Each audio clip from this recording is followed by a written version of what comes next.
बुजुर्गो जी की मसला बनया इधर लाओ साइड ते गड्डी इधर लाओ साइड ते माड़ी जी की मसला बनया तेल मुक्या तेल आ खोलो ढक्कन आ पड़ो यार तेल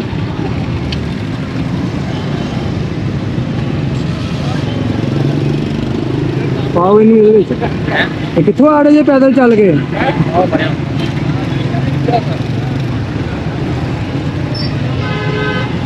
पालो ये सारा ही पाओ ये तुहाडा ही आ ये तुहानू ही बेचिया असीं 2000 रुपए का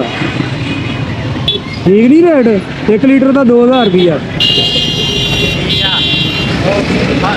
हाँ जी ठीक है हूँ है 2000 रुपया नहीं है चलो खैर ये फीस भी नहीं लाई आ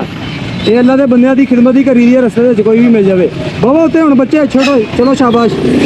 हुण सुकून ना जाओ जिथे जाना अल्लाह के हवाले